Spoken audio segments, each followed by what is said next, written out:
This is not the first time that I've talked about the number 100 or about place. You heard it in previous episodes about the famous marker in Rhinebeck on Route 9, which indicates that you're 100 miles from Manhattan. 100 for me today, though, is about the show and the place we're in today in terms of episodes, and a milestone for me of resilience. In the US television industry, 100 episodes is apparently the traditional threshold for a television series to enter syndicated reruns. Syndicated is where your show becomes so endemic to the culture, it gets chosen to run at odd hours on odd networks and lets generations beyond its years see your show. I was homesick with COVID on New Year's Day and watched at least 3 seasons of Seinfeld for hours and hours, thanks to a syndication marathon. For the creators, producers, and the actors, syndicated is where the real money happens. Of course, podcasting isn't TV. What happens if your podcast, say, though, hits 100 episodes? If not syndication, what then is the milestone? I looked into Reddit, and in the podcasting subreddit, I found this. 90% of podcasts don't publish more than 3 episodes. And of the 200,000 shows that go beyond 3, 90% will quit after just 20 episodes. That's another 180,000 gone. So if you hit 100, well, you're a rare bird. The best shows really are the rare ones, a unique topic or a fresh take on an existing one. With this episode, Cidiot hits 100. As you know, the show's logo is a baby goat because as the designer I hired explained it to me, being a Cidiot, being new, is like getting your wobbly legs. I was a baby goat. What kind of animal are you when you hit 100? Is there any farm animal that makes it to 100? A tortoise? There are 11 species of turtles in New York State. A whale? Hudson, New York is famous for refining whale oil. Yeah, no. It's 6 years, 100 episodes, and whether it's a tree falling in a storm, the creek overflowing, the plumbing mysteriously backing up, or even a light bulb going out in the basement, yeah, I'm still a baby goat.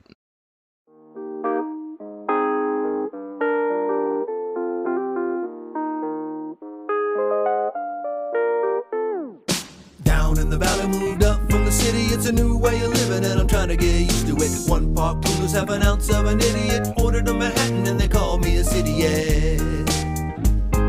At first I hurt my feelings, but it's kinda got a ring to it. When you move to the country, they can tell when you're new to it. I'm looking at a place, but I'm trying to keep fitting in. It takes too long to be a local, so for now I'm a Cidiot.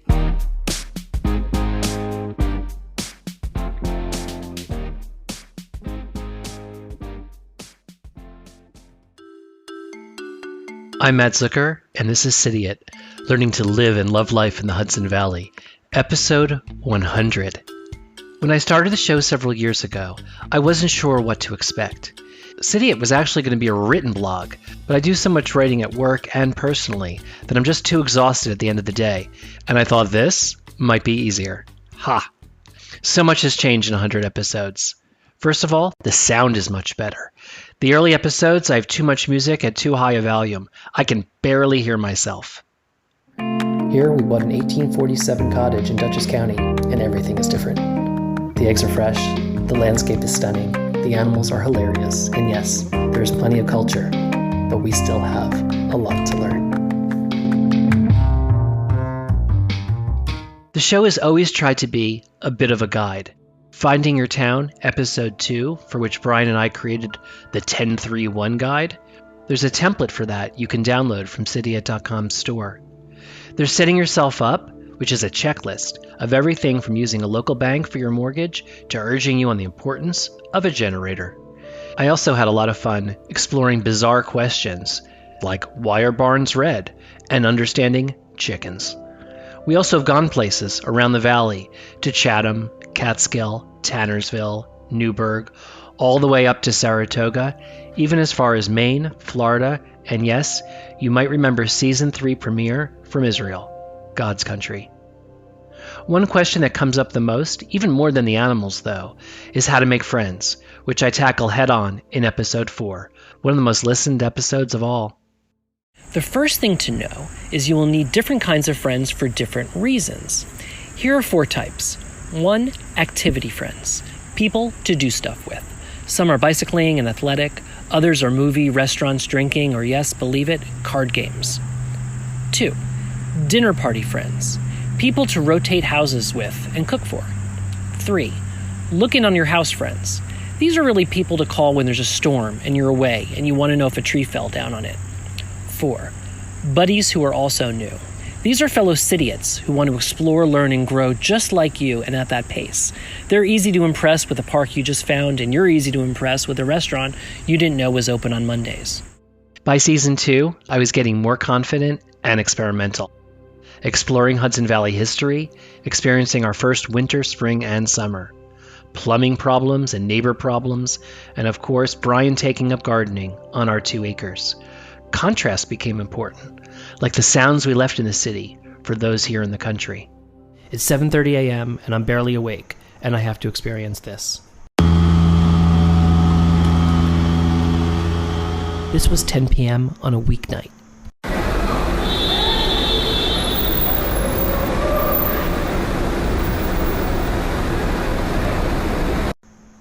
On the other hand, there's this.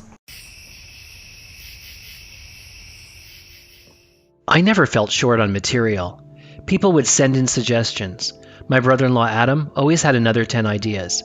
It was his idea to start asking people their favorite go-to location in the Hudson Valley.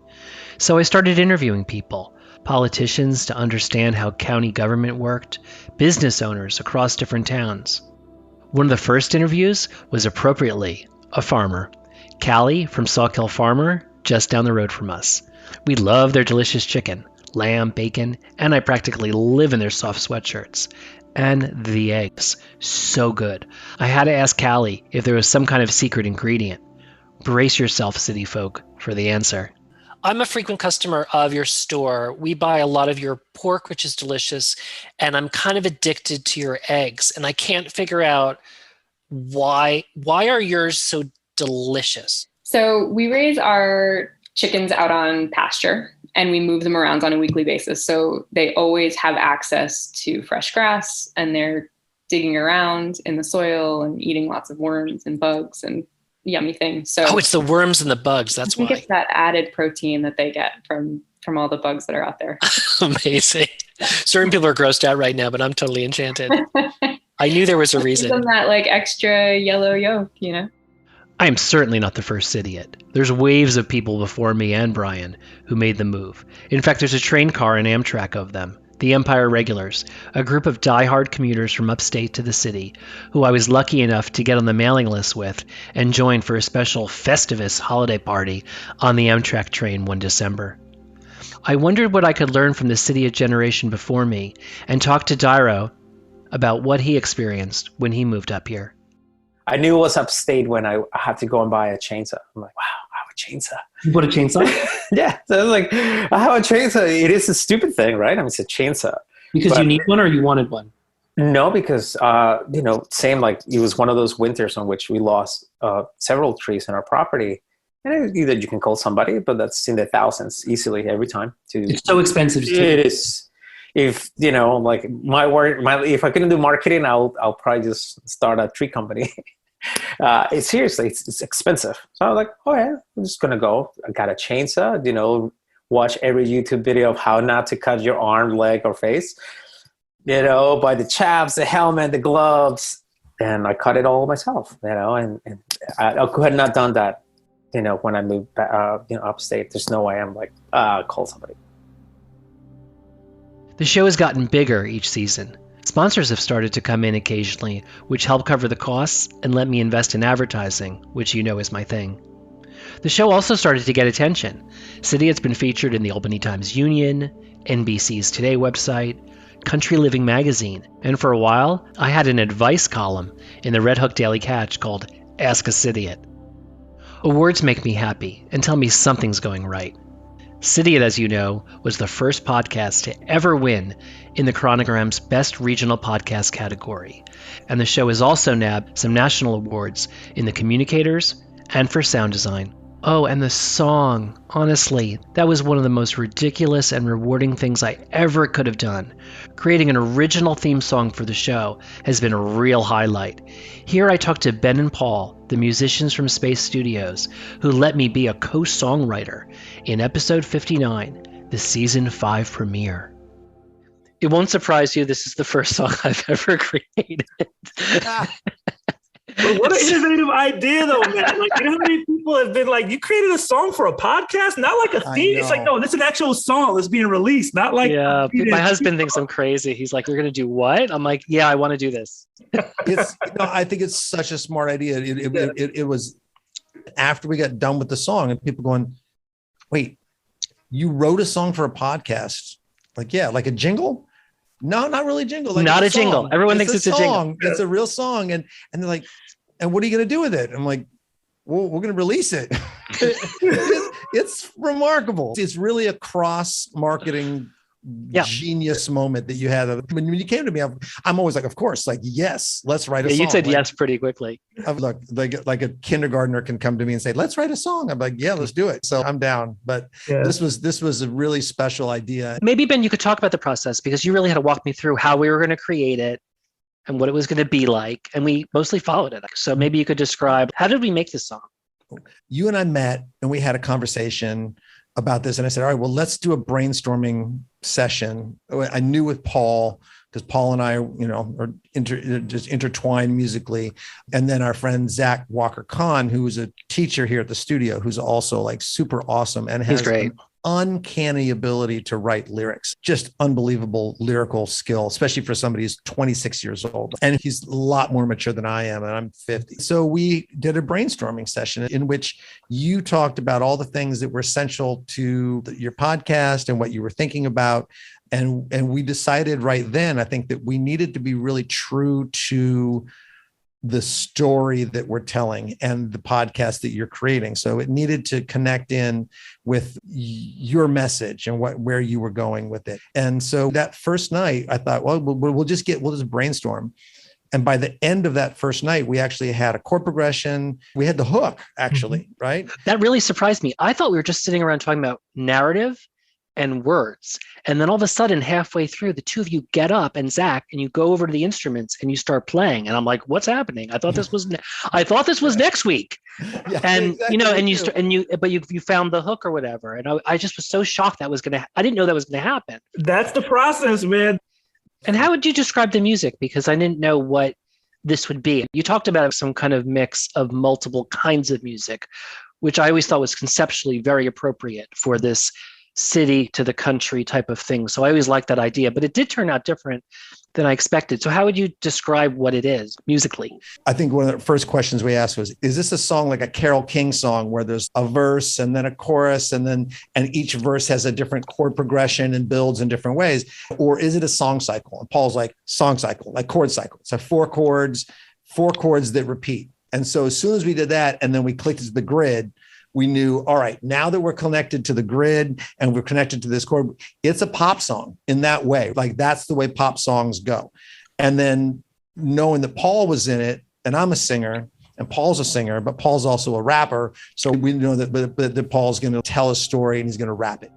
When an episode goes live, usually Thursdays monthly, the first email I get is usually from my father-in-law, Morty, and how he liked the episode and why. I'll get a call or a text from other family and friends or people at work. For the show's 4th birthday in the summer of 2022, I asked for voicemails from listeners, and here are a few I was lucky to get. Hi, Matt. Happy 4th birthday to Cidiot. I've been listening to Cidiot since I myself moved out of Brooklyn up to the Hudson Valley during COVID, and couldn't help but feel like a lot of the same experiences and feelings that you talk about on the show really resonated with me at the time and still do. I'm still learning how to garden, learning how to live up here and get out of the city life. So please keep sharing your stories. They're wonderfully told and amazing. And congrats on doing this for 4 years.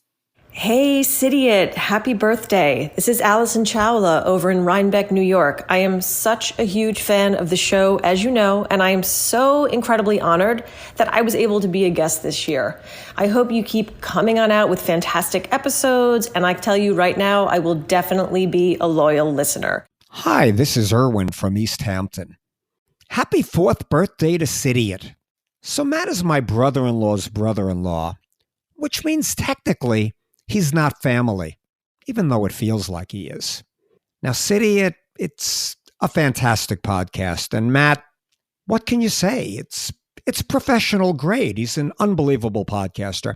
But if you're a Cidiot listener, you know that already. What's most impressive, though, about Matt, and this is what I'd like his audience to know, is how generous of spirit he is. He was my mentor in starting my own podcast almost 2 months ago. So happy 4th birthday, Cidiot. You are the gold standard, and so is the host. My biggest fan, of course, no longer can listen the way you all listen. We lost our mom this past January, who never missed an episode and could often be spotted in her Cidiot t-shirt. Audio is incredible. Research talks about how it's the most intimate medium. So when I hear my mother or father's voice, it's so special, and I don't want them to stop talking. For that Cidiot birthday episode last summer, Mom sent in this great clip, which I'm going to replay now. Hi, Matt. It's your mother. Just wanted to wish Cidiot a happy birthday. I don't have a favorite episode because I love them all. One wish I have, though, is for you to slow down. Sometimes you talk too fast. What's the big rush? Anyway, keep them coming. I'm your biggest fan. Love ya.